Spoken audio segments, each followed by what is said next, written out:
ओम गण गणपते नमो नमः। श्रीमद् वाल्मीकि रामायण युद्धकांड 46वां सर्ग। श्री राम और लक्ष्मण का मूर्छित देख बानरों का शोक, इंद्रजीत का हर्षोद्वार, विभीषण को सुग्रीव को समझाना, इंद्रजीत को लंका में जाकर पिता के शत्रुवध का वृत्तांत बताना, प्रसन्न में रावण के द्वारा अपने पुत्र का अभिनंदन। तदंतर जब उपयुक्त 10 बानर पृथ्वी और आकाश का छानबीन करके लौटे, तब उन दोनों भाई श्री राम लक्ष्मण को बानों से विधा हुआ देखा। जैसे वर्षा करके देवराज इंद्र शांत हो गए हो, उसी प्रकार राक्षस इंद्रजीत जब अपना काम बनाकर बाण वर्षा से विरत हो गया, तब सुग्रीव से विभीषण भी उस स्थान पर आए। हनुमान जी के साथ तुरंत नील, द्विविद, मैद, सुदर्शन, कुमुद और अंगा तुरंत श्री रघुनाथ जी के लिए शोक करने लगे।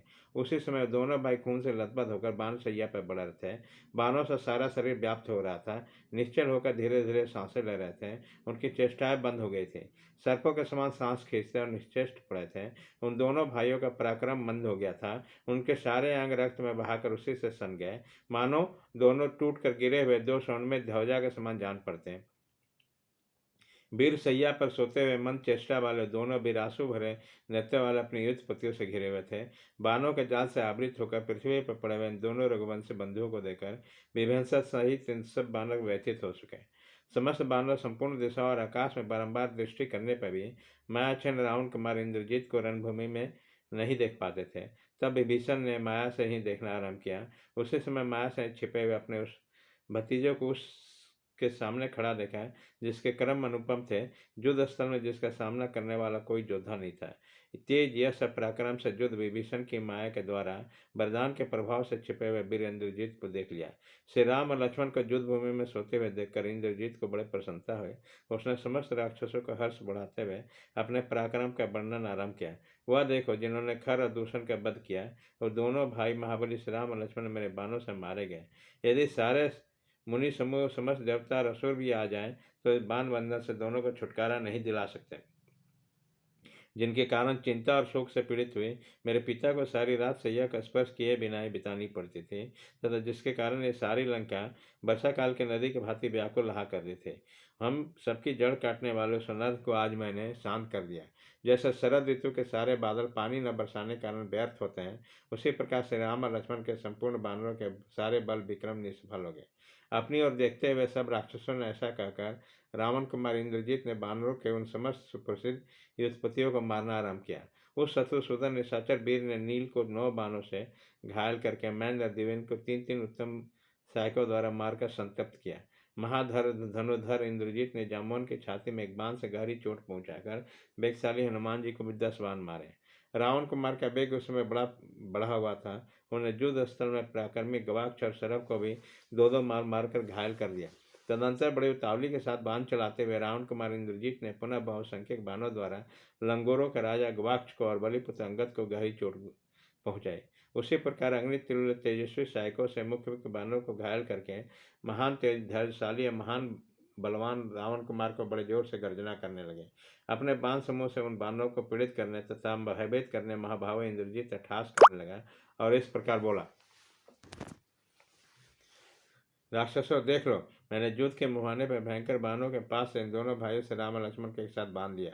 इंद्रजीत के ऐसा कहने पर कूट युद्ध करने वाले वे सब राक्षस बड़े चकित हो गए और उनके कर्म से उन्हें बड़ा हर्ष हुआ। वह सबके सब मेघों के समान गंभीर स्वर में महान सिंहनाद करने लगे और यह समझकर कि श्री राम मारा गया, रावण कुमार को बड़ा अभिनंदन किया। इंद्रजीत भी जब यह देखा कि श्री राम और लक्ष्मण दोनों भाई पृथ्वी पर निश्चेष्ट पड़े हैं तथा उनके श्वास भी नहीं चल रही है, तब उन दोनों का मरा हुआ ही समझा। इससे युद्ध में इंद्रजीत को बड़ा हर्ष हुआ तथा समस्त राक्षसों को हर्ष बढ़ाता हुआ लंकापुरी चला गया। श्री राम और लक्ष्मण के शरीर में सभी अंग उपाय को बाणों से व्याप देकर सुग्रीव के मन में भय समा गया और उसके मुख पर दीनता छा गई। आंसुओं की धारा बह चली और नेत्र शोक से व्याकुल हो उठे। उसी समय अत्यंत भयभीत हुए बानरराज से विभीषण ने कहा, सुग्रीव डरो मत, डरने से कोई लाभ नहीं, आंसुओं का ये बेग रखो। वीर सभी युद्धों में प्राय ऐसी ही स्थिति होती है, इसमें विजय निश्चित नहीं हुआ करते। यदि हम लोग का भाग्य शेष हुआ तो ये दोनों महाबली महात्मा अवश्य मूर्छा त्याग देंगे। बानरराज, तुम अपने आप को, मुझ अनाथ को अपने को भी संभालो। जो लोग सत्य धर्म का अनुराग रखते हैं उन्हें मृत्यु का भय नहीं होता है। ऐसा कहकर विभीषण ने जल से भींगे हुए हाथ से सुग्रीव को दोनों सुंदर नेत्र पोंछ दिए। तत्पश्चात हाथ में जल लेकर उसे मंत्रपूत करके धर्मात्मा विभीषण ने सुग्रीव के नेत्रों में लगाया। फिर बानरराज बुद्धिमान बानर राज के भीगे हुए मुझ को पोंछकर बिना किसी घबराहट के यह समुचित बात कही। बानर सम्राट, यह समय घबराने का नहीं है। ऐसे समय में अधिक स्नेह का प्रदर्शन करके भी मौत का भय उपस्थित कर देता है।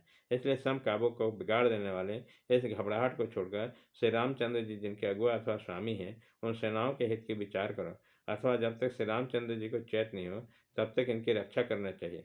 होश में आ जाने पर दोनों रघुवंशी वीर हमारा सारा भय दूर कर देंगे। श्री राम के लिए संकट कुछ भी नहीं है, ये मर नहीं सकते, क्योंकि जिनकी आयु समाप्त हो चली है उनके लिए जो दुर्लभ लक्ष्मी शोभा है वो उनका त्याग नहीं कर सकते। अतः तुम अपने को संभालो और अपनी सेना का आश्वासन दो, तब तक मैं घबराई हुई सेना को फिर से दर्ज बढ़ाकर सुस्थिर करता। कपिश्रेष्ठ, देखो इन बानरों के मन में भय समा गया है, इसलिए आंखें फाड़ फाड़ कर देखते हैं और आपस में कानाफूसी करते हैं। अतः मैं आश्वासन देने जाता हूँ। मुझे हर्षपूर्वक इधर उधर दौड़ते देखकर मेरे द्वारा धैर्य बंधाई हुई सेना को प्रसन्न होती जान ये सभी बानर पहले की भांति भोगी हुई माला की भांति अपनी सारी भय शंका को त्याग दें। इसी प्रकार सुग्रीव को आश्वासन दे राक्षसराज विभीषण ने भागने के लिए उद्यत हुई मानव सेना को फिर से सांत्वना दी। इधर महामायी इंद्रजीत अपनी सारी सेना के साथ लंकापुरी में लौटा और अपने पिता के पास आया। वहां से रावण के पास पहुंचकर उसे हाथ जोड़कर प्रणाम किया और श्री राम लक्ष्मण के मारे जाने का प्रिय संवाद सुना दिया।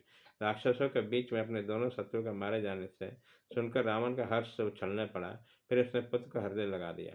फिर अपने मस्तक से सुनकर उसका प्रसन्न चित्त होकर उस घटना का पूरा विवरण पूछा। पूछने पर इंद्रजीत ने पिता का सारा वृत्तांत जो कतो निवेदन किया और बताया किस तरह बानों से बंधन में बंधकर श्री राम और लक्ष्मण की निस्तेज कर दिया गया। महारथी इंद्रजीत की इस बात सुनकर रावण की अंतरात्मा हर्ष से उद्रेक के कारण खिल उठी। दशरथ नंदन से राम की ओर से जो उसे भय और चिंता प्राप्त हुई थी उसे और त्याग दिया। प्रसन्नतापूर्वक वचनों द्वारा अपने पुत्र का अभिनंदन किया। इस प्रकार श्री वाल्मीकि निर्मित आर्ष रामायण आदि के आपके युद्ध कांड में 46वां सर्ग पूरा हुआ।